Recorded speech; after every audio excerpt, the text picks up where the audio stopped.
Reform করতে হবে এম্পাওয়ারমেন্টের জন্য, এমপ্লয়মেন্টের জন্য, ক্যাপাসিটি এনহ্যান্সমেন্টের জন্য। তো আমি খুব ব্রিফলি বলছি বিএনপির যে পলিসিগুলো নিয়ে আমরা কাজ করছি। প্রাইমারি স্কুলের ক্ষেত্রে আমাদের টিচারদের কোয়ালিটি এনহ্যান্স করতে হবে, ওনাদেরকে সে বেনিফিট দিতে হবে যার কারণে সেকেন্ড বা থার্ড জবের দিকে না যায়। আমরা যেটা R&D করে দেখলাম, ইন মোস্ট কেসেসে দেখা যাচ্ছে একজন ফার্মার উনি দুপুর পর্যন্ত স্কুলে থাকছেন, বিকালে তার ফার্মিংয়ের কাজে যাচ্ছেন।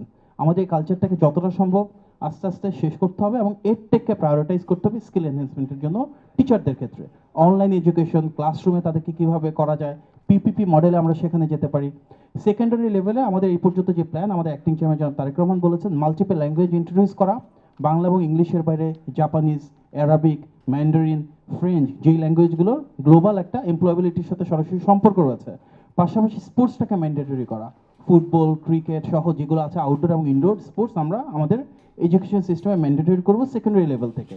একটা নতুন কোর্স আমরা ইন্ট্রোডিউস করতে চাই যেখানে শুধু পাস অ্যান্ড ফেল থাকবে, কোনো গ্রেডিং থাকবে না, লার্নিং উইথ হ্যাপিনেস। আমাদের interpersonal skill, soft skill, team work develop করা, কমিউনিটি সার্ভিস দেওয়া, সে ট্রি প্ল্যান্টেশন প্রোগ্রাম করা, নর্মাল যে আদব কায়দা আছে সে সব কিছু থেকে শুরু করে এখানে ডেভেলপ করা হবে, যার মূল উদ্দেশ্য হচ্ছে যেটা বর্তমানে আমাদের সমস্যা, আমাদের স্টুডেন্টরা বের হচ্ছে খুব ক্র্যামিং বা মেমোরাইজিং বেসড একটা এডুকেশন সিস্টেম থেকে, সেখান থেকে বের হয়ে তাদের ইন্টারপার্সোনাল স্কিল এবং ক্রিয়েটিভিটিটাকে আমরা ডেভেলপ করতে চাই। ক্লাস 8 অনওয়ার্ড অর্থাৎ হায়ার সেকেন্ডারি লেভেলে আমরা সায়েন্স, আর্টস এবং কমার্সের পাশাপাশি টিভেট সিস্টেম ইন্টিগ্রেট করতে চাই। So technical and vocational education আমাদের মেইন স্ট্রিমে চলে আসবে, যেখানে তাদেরকে কোর্স অপশন দেওয়া হবে, হতে পারে ওয়েল্ডিংয়ের জন্য, হতে পারে বেসিক টুল ইউজের জন্য, কোনো একটা টেকনিশিয়ান কাজ করার জন্য। এটা আমাদের মেইন স্ট্রিম এডুকেশনে আসবে। হায়ার এডুকেশনের ক্ষেত্রে আমাদের লক্ষ্য ইন্ডাস্ট্রি একাডেমিক কোলাবোরেশন, যেটা অনেকটা ইনএক্সিস্টেন্ট, সেটাকে কীভাবে আমরা বাড়াতে পারি। ইন্ডাস্ট্রি ক্লাস্টারগুলো যেগুলো রয়েছে, জোনিং যেগুলো রয়েছে, অর্থাৎ যে ইউনিভার্সিটি যেই জায়গাতে, সেই শহরে পাবলিক রিসার্চ ইনস্টিটিউট কোনগুলো রয়েছে, সেখানকার লোকাল ইন্ডাস্ট্রি কী, লোকাল প্রবলেম কী, সেই প্রবলেমের সলিউশনটা আমরা কীভাবে করতে পারি। সো আমাদের R&D হবে, পাবলিক প্রাইভেট পার্টনারশিপ হবে, ইন্ডাস্ট্রি একাডেমিক কোলাবোরেশন হবে, বা প্রত্যেকটাই more on applied level. Basic রিসার্চের থেকে আমাদের মনে হয় বাংলাদেশের যে কনটেক্সট, তাকে অ্যাপ্লাইড এবং সলিউশন ওরিয়েন্টেড কাজ অনেক বেশি জরুরি। বিশ্বের প্রায় সব ইউনিভার্সিটিতে কিছু অক্সিলারি বা অপশনাল কোর্স থাকে, যেখানে যে কেউ চাইলে অ্যাটেন্ড করতে পারে। হতে পারে মাল্টিমিডিয়ার জন্য, গ্রাফিক্সের জন্য, হতে পারে সেটা ওয়েব ডেভেলপমেন্ট বা পার্টিকুলার সফটওয়্যার ইউজের জন্য। এমন সব কোর্স যেগুলো করতে হয়তো 4 সপ্তাহ বা 6 সপ্তাহ লাগে, বাট সেই স্কিলগুলো ডেভেলপ হয় যার উপর ভিত্তি করে মার্কেটে এমপ্লয়েবল হওয়া সম্ভব। আমরা সেই কোর্সগুলো বাংলাদেশের সব ইউনিভার্সিটিতে ধাপে ধাপে শুরু করতে চাই।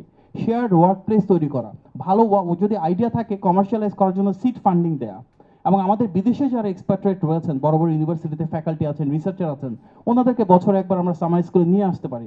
এক্সপার্ট্রেট কমিউনিটি যে নলেজ ট্রান্সফার, সেটা বাংলাদেশে কার্যকর করতে পারি। সো ইন জেনারেল আমরা যদি সামারাইজ করি, 5টা সেক্টরে আমরা এমপ্লয়মেন্ট নিয়ে কাজ করতে পারি। অবশ্যই পাবলিক সেক্টরে, প্রাইভেট সেক্টরে, এন্টারপ্রেনারশিপ তৈরি করা, micro, small and medium enterprise যেন আমাদের স্টুডেন্টরা নিজেরা করতে পারে, প্রচুরভাবে ফ্রিল্যান্সিং শুরু করা। বাংলাদেশের মতন দেশে মাত্র 10 লাখের মতন ফ্রিল্যান্সার। আমরা যদি ফিলিপাইন মডেল দেখি, আমাদের অন্ততপক্ষে 2-3 মিলিয়ন এমনি হওয়ার সুযোগ আছে। তো আমরা সেই পলিসি সাপোর্ট ওনাদেরকে এই মুহূর্তে দিতে পারছি না। এর পাশাপাশি বাইরে যে যায়, বাংলাদেশ থেকে বিদেশে জনশক্তি রপ্তানি, প্রতি বছর রাফলি 10 লাখ যাচ্ছে, তার 60% প্লাস শুধু সৌদি আরবে। যারা যাচ্ছে তার 90% প্লাস শুধু মেন। আমরা যদি সৌদি আরবের পাশাপাশি অন্যান্য মার্কেটে ডাইভার্সিফাই করতে পারি এবং পুরুষের পাশাপাশি নারীদেরকেও পাঠাতে পারি দক্ষ জনশক্তির মতন করে, তাদেরকে প্রয়োজনীয় ট্রেনিংয়ের মাধ্যমে, প্রয়োজনীয় সার্টিফিকেশনের মাধ্যমে, তাহলে ফ্রিল্যান্সিং এবং বাংলাদেশ থেকে বিদেশে জনশক্তি রপ্তানির সংখ্যাটাকে আমরা অনেক ডাইভার্সিফাই করতে পারি, অনেক এনহ্যান্স করতে পারি। কিছু স্ট্রাকচারাল রিফর্মের জন্য প্রয়োজন হবে, যেমন ন্যাশনাল ইউনিভার্সিটি, যেটা আমাদের বাংলাদেশে আনএমপ্লয়েড গ্র্যাজুয়েটের সবচেয়ে বড় প্রোডাকশন হাব, সেটাকে যতটা সম্ভব আমাদেরকে রিস্ট্রাকচার করতে হবে। কিছু অর্গানাইজেশন আছে যেমন NSDA, BMET, যারা এই সার্টিফিকেশন নিয়ে কাজ করছে, তাদেরকে স্ট্যান্ডার্ডাইজ করতে হবে। আমাদের যে স্কিলগুলো আছে সেগুলো যেন গ্লোবালি কম্পারেবল হয়, গ্লোবাল মার্কেটে এক্সপোর্ট করার মতন হয়। এর পাশাপাশি SME ফাউন্ডেশন আছে, যেটা খুব বেশি কার্যকর না। এটার মাধ্যমে actually micro and small and medium এন্টারপ্রাইজগুলো যেন ফর্মালাইজড হতে পারে, মেইন স্ট্রিম ইকোনমিতে তারা আসতে পারে, সেই ইনকর্পোরেশন আমাদের কাজ করতে হবে। আমাদের ম্যাসিভ স্কেলে ইকোনমিক লিবারালাইজেশন বা ডিরেগুলেশন প্রয়োজন। পেপ্যাল কেন বাংলাদেশে এখন পর্যন্ত আসে নাই, এই ধরনের ফাইন্যান্সিয়াল মেথডে যেমন প্রয়োজন রয়েছে, ফান্ড রিপ্যাট্রিয়েশন অনেক ইজি করতে হবে। বাংলাদেশ থেকে বিদেশে টাকা শুধু আসে না, যাওয়াটাও সহজ করতে হবে।